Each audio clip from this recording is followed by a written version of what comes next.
The transport vessel Dominion's Claw descended through the amber clouds of New Haven with the subtle grace of a predator. Its hull, scarred from countless battles across the galaxy, bore the crimson insignia of the Kethvar Empire, a symbol that struck terror into the hearts of lesser species throughout known space. Inside the command deck, Thakron stood motionless, his massive reptilian frame silhouetted against the viewport as he observed the human colony below. At nearly 3 meters tall, with obsidian scales that gleamed like polished armor and eyes that burned with the cold fire of 1,000 conquered worlds, Thakron was a sight that had broken the will of entire armies. The galaxy knew him as the Unbreakable, the Empire's greatest champion who had never tasted defeat in over 2 decades of conquest. His reputation preceded him like a shadow of death, and even his own crew maintained respectful distance from their legendary passenger. Commander Thakron, his aide, a smaller Kethvar named Veltak, approached with carefully measured steps. "We're receiving transmission from the human settlement. They're offering medical assistance for our injured crew members." Thakron's head turned slowly, his predatory gaze fixing on the communications officer. In his experience, conquered species either cowered in terror or begged for mercy when faced with imperial might. They certainly didn't offer aid to their conquerors. "Medical assistance," he rumbled, his voice like grinding stone. "These primitives think we need their help?" The ship shuddered as it touched down on the designated landing pad, and Thakron could see through the viewport that humans were already approaching, not with weapons drawn or in panicked flight, but with medical supplies and what appeared to be welcome banners. It was unexpected. Dr. Lee Hanna stepped forward from the human delegation, her medical bag slung over her shoulder, and her expression one of professional concern rather than fear. As the Empire's champion emerged from his transport, towering over every human present, she noted the way his crew deferred to him and the careful way he carried himself, like a weapon perpetually ready to strike. "Welcome to New Haven," she said, bowing slightly in a gesture of respect. "I'm Dr. Lee, Chief Medical Officer for this colony. We received word that some of your crew were injured during transit. We'd like to offer our assistance." Thakron studied the small human female before him. She barely reached his chest, her frame delicate compared to his massive bulk, yet she showed no signs of the terror he had come to expect. Her dark eyes met his without flinching, and when she spoke, her voice carried the steady confidence of someone accustomed to life-and-death decisions. "You would help us?" he asked, genuine confusion coloring his words. "You know who I am?" "I know you're visitors to our world," Dr. Lee replied simply. "And I know that injured beings require medical attention regardless of their species or origin. That's what we do here." Over the following hours, Thakron watched with growing bewilderment as the humans tended to his wounded crew members with genuine care and expertise. Dr. Lee herself examined a deep gash on his arm, a wound he had dismissed as inconsequential, and insisted on treating it despite his protests. "Even small wounds can become infected in unfamiliar environments," she explained as she worked, her touch surprisingly gentle for such a supposedly primitive being. "Your physiology is different from ours, but the basic principles of medicine remain the same." As she worked, Thakron found himself observing the human settlement with new eyes. Children played in the streets, young humans of different skin, colors and features laughing together, without the rigid caste divisions that defined Kethvar society. Adults moved about their daily tasks with purpose but without the constant fear that characterized most species under imperial rule. That evening, the humans invited their unexpected guests to share a meal. Colony Administrator Park Sung-ho, middle-aged man with kind eyes and calloused hands, personally served Thakron at the head table, an honor typically reserved for equals, not conquered subjects. "We don't get many visitors out here," Sung-ho explained as he poured a local beverage into Thakron's cup. "Our colony is young, only established 15 years ago, but we've built something we're proud of, something worth protecting." Thakron tasted the drink, a complex blend of local fruits that was surprisingly palatable, and found himself asking questions he had never thought to ask before. About their farming techniques, their governance structure, their plans for expansion, The humans answered openly, without the desperate eagerness to please that he expected from inferior species. As the night wore on, young Kim Tae-ho, barely out of his teens and serving in the colony's volunteer security force, approached their table with nervous excitement. "Sir," he addressed Thakron with obvious awe, "we've heard stories about your battles. Would you mind telling us about the siege of Proxima 7th? For the first time in decades, Thakron found himself recounting tales of warfare not to intimidate or threaten, but simply to satisfy the genuine curiosity of someone who saw him as more than just a weapon of conquest. The young human's eyes lit up with fascination rather than fear as he described tactical maneuvers and strategic decisions. When the evening finally ended and Thakron returned to his quarters aboard the transport, he lay awake staring at the ceiling, his mind churning with unfamiliar thoughts. These humans defied everything he had been taught about lesser species. They showed strength without brutality, unity without oppression, and most disturbing of all, they had treated him with dignity he wasn't sure he deserved. The morning sun of New Haven cast long shadows across the colony as Thakron emerged from his ship, drawn by sounds he couldn't quite identify. Following the noise, he discovered a group of human children engaged in what they called play, a concept that existed in Kethvar society but looked vastly different. Here, children of various ages worked together to construct elaborate fortresses from local clay and salvaged materials, their laughter echoing across the settlement. What struck him most was how they included one another. A small girl named Ojiwoo, who walked with mechanical braces on her legs, was not merely tolerated but actively sought out for her creative ideas. When she struggled to reach higher sections of their construction, the other children naturally accommodated, building ramps and creating ways for everyone to participate fully. "She's our best architect," explained Lee Min-ho, a boy of perhaps 10 years, when he noticed Thakron watching. "Jiwoo sees things differently than the rest of us, makes everything better." In Kethvar culture, physical weakness meant immediate culling or abandonment. Yet here was a human child, thriving despite what his people would consider fatal flaws, contributing uniquely to her community. Thakron found himself studying their interactions with the intensity he once reserved for battle tactics. Dr. Lee approached him during his observation, carrying a datapad filled with colony records. "You seem interested in our children," she noted, settling beside him on a nearby bench. "You're young. They function differently than expected," he admitted. "In my experience, the weak are eliminated to strengthen the group. We've found that what appears weak often contains hidden strength," Dr. Lee replied thoughtfully. Jiwoo's physical challenges led her to develop exceptional spatial reasoning and creative problem-solving skills. Kim Tae-ho's stutter made him an excellent listener, which is why he's so effective at conflict resolution. "We've learned that diversity of ability creates resilience." Their conversation was interrupted by emergency alarms echoing across the settlement. A massive storm system was approaching from the east, the kind of atmospheric disturbance that could devastate the colony if they weren't prepared. Thakron watched in fascination as the humans responded not with panic but with practiced coordination. Administrator Park took charge, his voice calm and authoritative as he directed evacuation procedures. "All non-essential personnel to the underground shelters, emergency response teams to your designated positions. We've drilled for this. Everyone knows their role." What followed was a display of organized cooperation that impressed even Thakron's military sensibilities. Humans worked in perfect synchronization, securing equipment, helping elderly and disabled community members reach safety, and preparing emergency supplies. No one was forgotten or left behind. Dr. Lee found herself working alongside several volunteers to evacuate the medical facility's critical patients when a structural collapse trapped 2 workers under debris.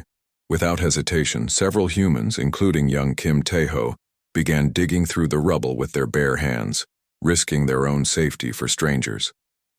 Thakron could have remained safely aboard his ship, but found himself moving toward the disaster site instead. His massive strength allowed him to lift debris that would have required machinery for the humans to move. As he worked alongside them, he noticed how they coordinated their efforts, sharing water and encouragement, never giving up despite the approaching storm. When they finally freed the trapped workers, a middle-aged couple named Han Soo-jin and her husband Choi Dong-wook, both were unconscious and badly injured. Dr. Lee immediately began emergency treatment, while others organized transport to the medical facility. Will they survive? Thakron found himself asking, surprising himself with his genuine concern for beings he barely knew. Soo-jin has internal bleeding and Dong-wook has severe spinal trauma, Dr. Lee replied, not pausing in her work. But they're fighters, and they know their community needs them. That gives people strength you can't quantify. The storm struck, with devastating force, but the underground shelters held. Thakron spent the long night listening to human stories, songs, and quiet conversations. Families comforted frightened children, adults checked on elderly neighbors, and everyone shared what resources they had without question or expectation of repayment. Young Jiwoo, the girl with the mechanical braces, approached him during the worst of the storm. "Are you scared?" she asked with the directness only children possess. "HFY warriors do not fear," he replied automatically, then reconsidered. "But this is unfamiliar. Your people face danger together. Mine face it alone." "Being alone is scarier," Jiwoo said matter-of-factly. "That's why we stick together. Makes us all braver." When dawn broke and the storm passed, the colony emerged to assess the damage. Several buildings were destroyed, crops were ruined, and infrastructure was severely damaged. Yet the humans didn't despair. They immediately began organizing repair efforts, sharing resources, and planning rebuilding projects. Thakron helped where he could, his strength invaluable for heavy lifting and construction work. As he labored alongside Administrator Park to clear debris from the school, the older human spoke quietly. "You're not what we expected," Park admitted. "The stories about your people, they speak of conquerors who show no mercy. But you've helped save lives here. I am confused by your species," Thakron replied honestly. "You show strength in ways I was not taught to recognize. Your young female with the damaged legs. In my culture, she would not survive. Yet she contributes more than many healthy warriors. That's because we measure strength differently," Park explained. "It's not about individual power, but about what we build together, about choosing to lift others up instead of standing on their backs." That evening, as Thakron prepared to return to his ship, Kim Tai-ho approached him with obvious nervousness. "Sir," the young security volunteer said, his stutter more pronounced with emotion, "thank you for helping today. You didn't have to, but you chose to anyway. That means something to us." Lying in his quarters that night, Thakron stared out at the human settlement, now softly lit by repair crews working through the night to restore their community. He had witnessed something his military training had never prepared him for. Strength that came not from dominance, but from unity. Power that grew by being shared rather than hoarded. For the first time in his life, the galaxy's strongest warrior began to question everything he thought he knew about strength. The communication from Imperial Command arrived 3 days after the storm, its encrypted message carrying the weight of absolute authority. Thakron stood alone in his quarters as the holographic image of War Commander Vextar materialized before him. The senior officer's scarred visage bearing the cold expression of someone about to deliver death sentences. "Champion Thakron," Vextar began without preamble. "Your reconnaissance mission has exceeded expected duration. Report your findings on human military capabilities and strategic weaknesses." Thakron felt something twist in his chest, an unfamiliar sensation he couldn't quite identify. "The humans of New Haven pose minimal immediate threat," he replied carefully. "Their technology is adequate but not advanced. Their military consists primarily of civilian volunteers with basic training." "Excellent." Vextar's image flickered with satisfaction. "Then you'll be pleased to know that the purification fleet has been assembled. 50 dreadnoughts, 200 support vessels, and a full deployment of Imperial ground forces. We launch for human space in 6 days." The words hit Thakron like a physical blow. "Purification fleet? Commander, these humans are not a military threat that requires." "The humans are expanding too rapidly," Vextar cut him off. Intelligence reports indicate they've established over 300 colonies in the past 50 years. Their adaptability and reproduction rates mark them as a potential rival species. The Emperor has decreed their complete elimination. Complete elimination? Thakron repeated, the words feeling foreign on his tongue. Not subjugation? Not integration into the Empire? Vextar's expression grew cold. The humans have demonstrated characteristics that make them unsuitable for imperial servitude. Their tendency toward independent thought, their resistance to hierarchical authority, their emotional bonds to inferior members of their species, these traits make them untrainable and potentially dangerous if allowed to spread. Through his viewport, Thakron could see human children playing in the rebuilt schoolyard, their laughter carrying on the morning breeze. Jiwoo was teaching other children how to solve engineering puzzles, her mechanical braces glinting in the sunlight as she moved with determined grace. Furthermore, Vexatar continued, preliminary xenobiological studies suggest that human emotional contagion could potentially affect other species under our control. Their concepts of individual worth regardless of utility, their willingness to sacrifice for strangers. These ideas could destabilize entire sectors of the Empire if allowed to spread. The communication ended abruptly, leaving Thakron alone with the weight of cosmic horror. Everything he had witnessed over the past weeks, the kindness, the cooperation, the quiet courage of beings like Dr. Lee and Administrator Park, all of it was scheduled for systematic destruction simply because it threatened the Empire's vision of ordered oppression. He found himself walking through the colony without conscious decision, his massive form moving through streets where humans now greeted him with friendly waves and genuine smiles. At the medical facility, he discovered Dr. Lee working late, tending to Soo-jin and Dong-wook, the couple injured during the storm rescue. How are they progressing? He asked, his voice rougher than usual. Dr. Lee looked up from her charts, fatigue evident in her features, but her eyes still bright with determination. Soo-jin's internal bleeding has stopped, and Dong-wook is regaining sensation in his legs. It'll be a long recovery, but they're surrounded by people who love them. That makes all the difference. Dr. Lee, Thakron said suddenly, what do you know of my people? Of the Kethvar Empire? She set down her datapad and studied his face with the careful attention she gave to complex diagnoses. We know you're a military species that has conquered much of this galaxy.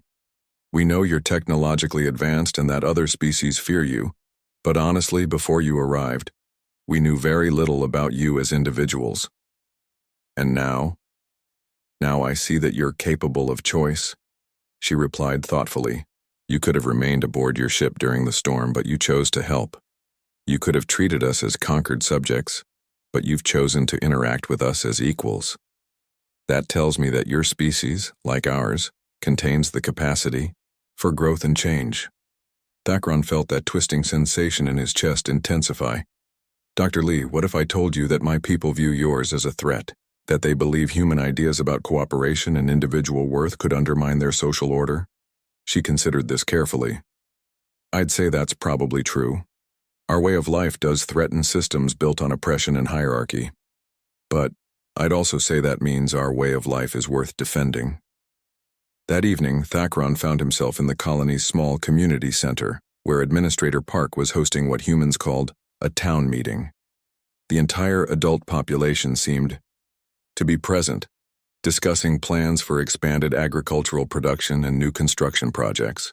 What struck him most was how decisions were made, through discussion, debate, and consensus rather than imperial decree.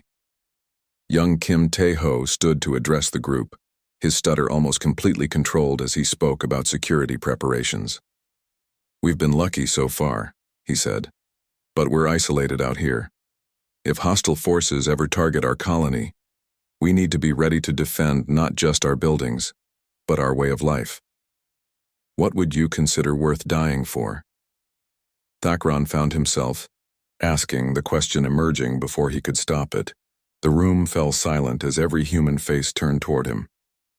Then Park stood slowly, his weathered features serious but unafraid. The right of every child to grow up safe and valued, regardless of their abilities or origins, he said firmly.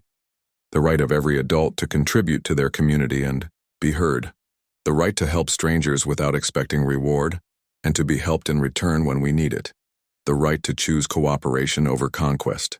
Even if defending those rights meant facing certain death, Dr. Lee stood next. Especially then. What good is survival if it means abandoning everything that makes us human?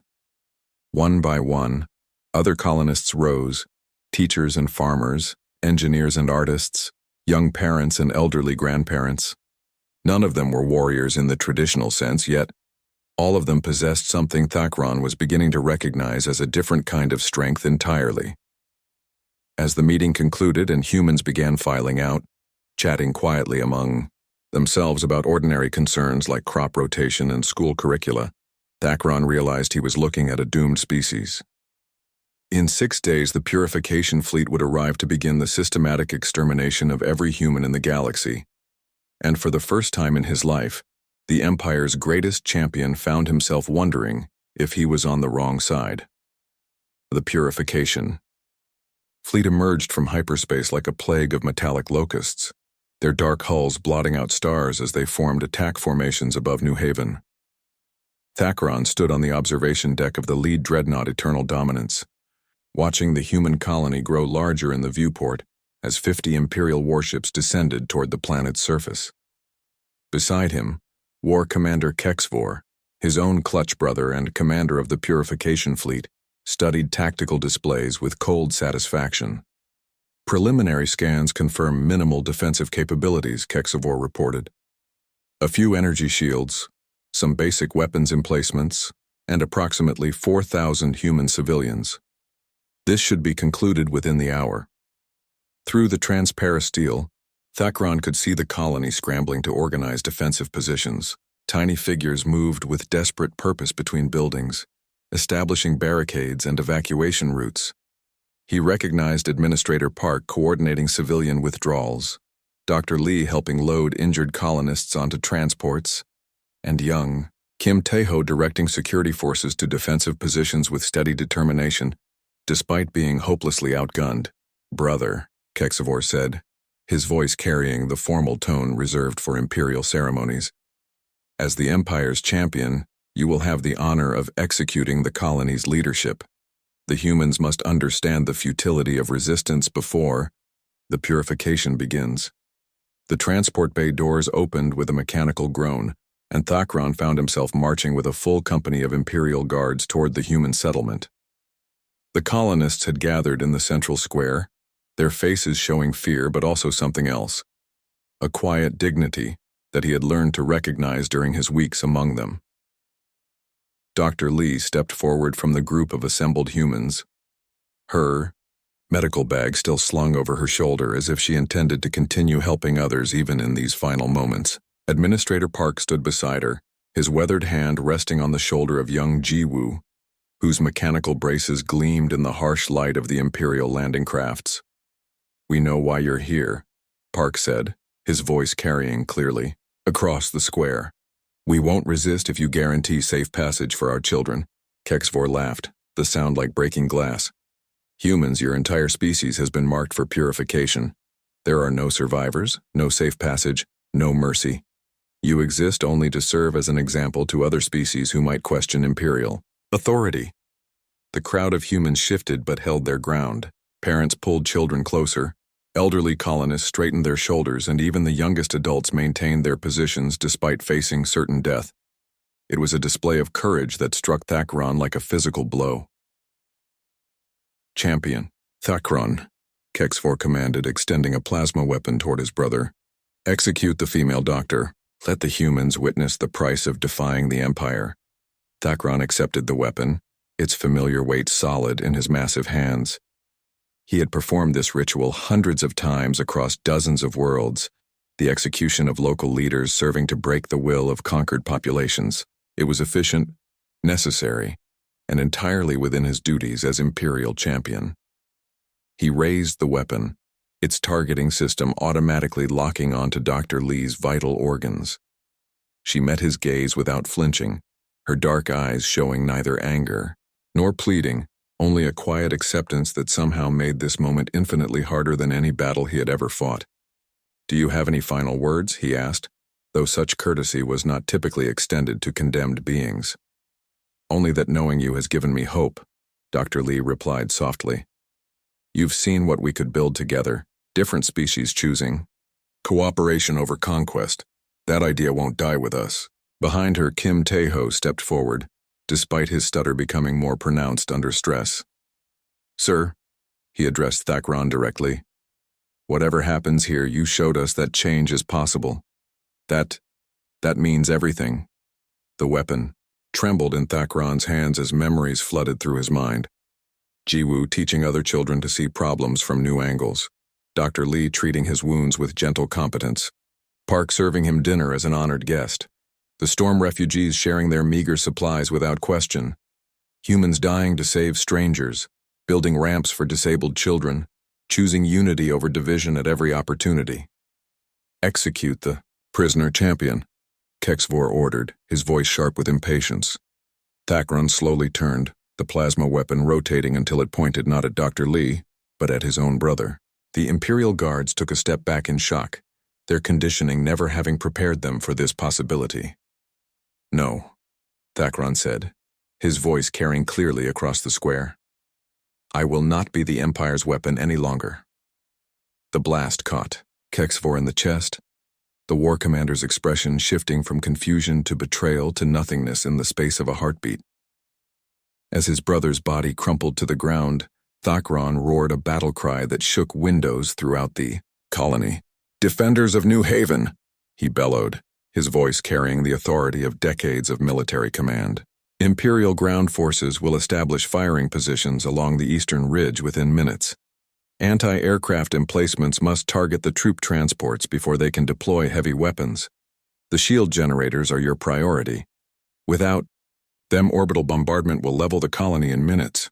The humans scattered with remarkable discipline, Administrator Park and Kim Tae-ho immediately beginning to coordinate defensive actions, while Dr. Lee organized medical stations for the wounded. The Imperial Guards, paralyzed by confusion at their champion's betrayal, hesitated for critical seconds, long enough for Thakron to eliminate half their number and for human defenders to reach defensive positions. What followed was the most brutal battle of Thakron's career, not because of the violence involved, but because of what was at stake. Imperial forces possessed overwhelming technological superiority, but they faced opponents fighting for something more valuable than conquest.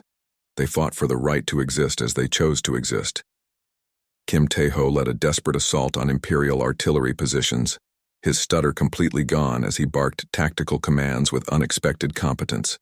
Jiwoo used her engineering skills to sabotage Imperial communications equipment, her mechanical braces allowing her to crawl through spaces too small for other infiltrators. Dr. Lee moved between combat zones, treating wounded humans and even captured Imperial soldiers with equal dedication. The tide turned when Park and a team of volunteers managed to overload the shield generators protecting the Imperial landing crafts. The subsequent explosion took out 3 troop transports and created enough chaos for human defenders to establish superior positions. But victory came at a terrible cost. As the surviving Imperial forces retreated to their ships, Thakron knelt beside Kim Tae-ho's broken body. The young human had thrown himself directly into plasma fire to destroy the main Imperial communications array, ensuring that the fleet couldn't coordinate orbital bombardment. Did we win?" Kim asked, his voice barely audible above the sounds of battle. "You won," Thakron replied, his massive hand resting gently on the young human's shoulder. "Your people are safe." "Good," Kim whispered, his eyes finding Dr. Lee as she approached with medical supplies that would arrive too late. "Take care of them. Take care of each other." As Kim Tae-ho died with a smile on his face, Thakron understood finally and completely what it meant to choose humanity over his own kind. 6 months after the Battle of New Haven, Thakron stood in the colony's rebuilt memorial garden, his massive form casting a long shadow over the simple stone markers bearing the names of those who had died defending their home. Kim Tae-ho's marker bore an inscription in both human Korean and Kethvar script. He chose courage over comfort, unity over division. The garden itself represented everything the Empire had tried to destroy. Different species of plants from across human space growing together in carefully planned harmony, with special pathways designed for those with mobility challenges and quiet spaces for reflection and remembrance. It was beautiful in a way that HFY architecture, with its emphasis on intimidation and display of power, had never been. The supply convoy from Earth arrives tomorrow, Administrator Park informed him, approaching through the garden's winding paths. The older human moved with a slight limp now, a permanent reminder of the battle, but his eyes held the same steady kindness that had first challenged Thakron's worldview. "They bring news from the other colonies?" Thakron asked, his voice still carrying the deep rumble of his species but softened by months of gentle conversation. 47 human settlements have successfully repelled Imperial attacks using the defensive strategies you provided, Park replied with quiet satisfaction. Your knowledge of HFY tactics has saved thousands of lives. The Terran Defense Council wants to formally thank you. Thakron shook his massive head. I require no thanks for undoing damage I helped create. Each life saved merely balances the scales of justice. Near the garden's center, a group of human children played under the supervision of Dr. Lee, who had taken on additional responsibilities as the colony's chief administrator following Park's request to focus on agricultural development. Among the children, Jiwoo moved with confident grace, her upgraded mechanical braces now incorporating HFY engineering principles that Thakron had helped adapt for human physiology. Teacher Thakron, Jiwoo called out, waving energetically. Will you tell us the story about the siege of Arcturus again? Thakron had discovered, to his surprise, that he possessed a talent for teaching. His strategic mind, once focused solely on conquest, now found purpose in preparing young humans to defend themselves and their values. But more than military tactics, he found himself sharing stories that emphasized the importance of choosing when and why to fight. Today I will tell you about a different battle, he announced as the children gathered around him. The Battle of New Haven, where ordinary people became heroes by choosing to stand for what they believed in. As he began the familiar story, Thakron noticed that several adult colonists had quietly joined the group. This too had become routine, humans of all ages gathering to hear tales of courage and sacrifice, not for entertainment, but as reminders of what they had accomplished together and what they were capable of protecting. Dr. Lee approached him after the story concluded, carrying a datapad filled with reports from across human space. The Defense Council meeting is next week, she reminded him. They're hoping you'll consider their proposal. The proposal was ambitious, a formal alliance between humanity and any HFY willing to defect from the Empire. Thakron's broadcast, messages transmitted across Imperial space, had already convinced dozens of his former comrades to abandon their posts and seek asylum with human colonies. Each defector brought valuable intelligence and, more importantly, proof that change was possible even among a species raised for war. I have given it considerable thought, Thakron replied, watching as human children played games that emphasized cooperation and creative problem-solving. But I believe my place is here with this colony. The Council could offer you a position of significant authority, Dr. Lee pointed out. Command of the Joint Defense Forces, strategic planning for the entire human sphere of influence. You could help shape the future of multiple species. I could, Thakron agreed. But I have learned that the most important battles are often the smallest ones. Here I can teach children like Jiwoo to see strength in diversity. I can help colonists like yourself understand how former enemies can become family. These lessons matter more than grand strategies or fleet commands. That evening, as had become his custom, Thakron walked the perimeter of the colony under the light of New Haven's twin moons. The defensive positions he had helped design were now nearly invisible, integrated into the landscape in ways that provided protection without creating the oppressive atmosphere of a military installation. Gardens grew over bunker roofs, children's artwork decorated camouflaged weapon emplacements, and the shield generators hummed quietly beneath parks and playgrounds. At the colony's edge, He found the small cemetery where Kim Tae-ho and the other battle casualties were buried. Fresh flowers decorated each grave, not formal imperial monuments to glorious death, but simple expressions of love and remembrance. Human rituals of grief and celebration, he had learned, served to strengthen community bonds rather than simply displaying power. "I visit him too," a voice said behind him. Thakron turned to find Park approaching, carrying 2 cups of the local tea that had become a bridge between their species. He was barely more than a child, Thakron said, accepting the offered cup. In Kethavar society, we would say he died before proving his worth. But here we say he died proving everyone's worth, Park finished. His sacrifice wasn't about individual glory. It was about ensuring that our way of life could continue, that children like Jiwoo would grow up free to contribute their unique gifts. They stood in comfortable silence, 2 former enemies who had become something more like family. Around them, the colony settled into evening routines, families gathering for dinner, students completing homework, neighbors checking on elderly community members. It was ordinary, peaceful, and absolutely worth defending. "Thakron," Park said eventually, "do you ever regret your choice? Giving up your position as the Empire's champion? Becoming an exile from your own people?" The question required no consideration. "I regret only that it took me so long to understand what true strength means," Thakron replied. "I was the galaxy's strongest warrior, but I was also its emptiest. Here, among your people, I have learned that strength without purpose is mere brutality. Power without compassion is just sophisticated destruction." A shooting star streaked across the night sky, and Park made what he called a wish, another human ritual that Thakron found both illogical and strangely comforting. When asked what he had wished for, Park smiled. "The same thing I wish for every night," he said. "That tomorrow more beings across the galaxy will choose cooperation over conquest. That former enemies will become family. That children like Jiwoo will inherit a universe where diversity is celebrated rather than feared."